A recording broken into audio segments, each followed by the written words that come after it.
Pero ang pinakaano talaga sa akin yung pag-aalala kasi nangangapa ako. Lalo na pag yung time na nag-trigger siya, doon talaga yung kaba. Labis pag-aalala luha di napigil Ate Roda, Rina anong nangyari? Yes po ganyan ang nararamdaman ni Ate Roda sa tuwing sinusumpong daw si Rina noon. Lalo na noong unang gabi pa lang na dumating si Rina sa kanya. Sobrang pag-aalala puyat stress dahil nangangapa siya dahil hindi niya kilala si Rina at hindi niya kabisado ugali ni Rina. Kaya di talaga napigilan ni Ate Roda ang mayak noong sabihin ni Vincent Calyada na yun ang mission accomplished ni Ate Roda ang malaking pagbabagong nakita niya kay Rina. Mahiyain na daw si Rina di tulad noon na madaldal daw ito. At ang sign na marunong na mahiya si Rina ay magaling na si Rina. Kaya bumuhos talaga ang luha ni Ate Roda sa sobrang tuwa niya dahil na-appreciate ni Vincent Calyada ang malaking pagbabago ni Rina ngayon. Kaya labis din nagpapasalamat si Ate Roda kila Kuya Val kay Kalingap Rab at sa lahat ng mga sponsors na walang sawang tumutulong kay Rina. Kaya guys lagi po nating suportahan sila lahat na kumakalinga kay Rina. Lalo na sila Kuya Val Kalingap Rab, si Ate Roda Mix Vlog at si Vincent Calyada.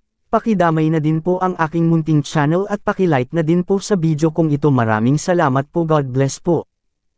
ito yung napapansin ko lang kay Rina, Ate Roda. Nagkaroon na siya ng hiya. Oo, mahihain na. Mahiyain na, hindi katulad dati, ano. Hindi talagang, iba na pati ano siya, okay na. Oo, nagsalita, pero ngayon okay na. Mahihain na. Ba't maya, sabi ko nga dapat magparasalita siya na, di ba nasanay tayo nagsalita siya kahit walang kausap, pero ngayon okay na siya. Ano ba kanya, pinapakiramdaman niya muna yung kausap niya. Siguro may tinitingnan niya kung okay ba siya, okay ano. Kaya tinatanong ko nga kung tandaan niya pa ako, kung natatandaan niya yung pagsama natin sa Naga, yung pagsukan niya, mga ganun. Tinitingnan pa niya. Kilala mo?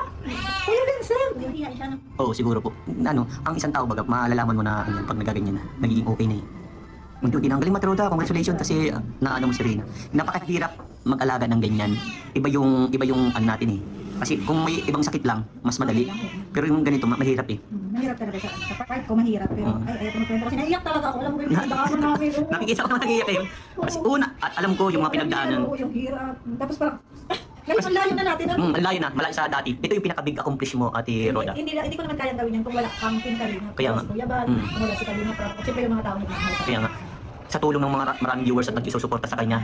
Kaya yan, unti-unti nang Hindi buhay. siya naiyak si Mama. Malayo na kasi narating natin ha. Malayo na na. Iba ka na. Ang galing mo Ate Roda, nakakabilib. Sobrang thank you ha. Kasi hindi, na-appreciate ko po yung lahat ng sakripisyo mo. Siyempre ng buong team Kalingap, lalo na si Kalingap Rab, ano. Sobrang thank you din sa mga sponsor ni Rina. Yung walang sawa talaga na nagsusupport. Ito yung pinaka-big accomplishment kapag nagkataon na mag-oging okay na si Rina. Accomplishment ng Kalingap. Yes. Kasi ito yung pinaka, mahirap, pero unti-unti na nagkakaroon na ng magandang resulta. Isipin mo yung 1 year. Yes, tagal nun. Mahirap yung makibaka ka na hindi mo alam kung anong nangyayari, di ba? Pero at least na na natin. Na siguro kaya napagawa Ate Roda, na-feel mo yung yung pagod, yung puyat, nandiyan na lahat. Pero ang pinakaano talaga sa akin yung pag-aalala kasi nangangapa ako. Lalo na pag yung time na nag-trigger siya, doon talaga yung kaba, kung anong gagawin ko, tapos syempre nasa akin yung may nangyari. Yung sisisihin, di ba? Kasi yung time na yung time na dati pag inaabot siya, tinatawag mo pa kami, na-chat ka pa, punta kami agad dito, di ba? Pero ngayon, nakaya mo. Sobrang proud ako sa'yo, Ate ha.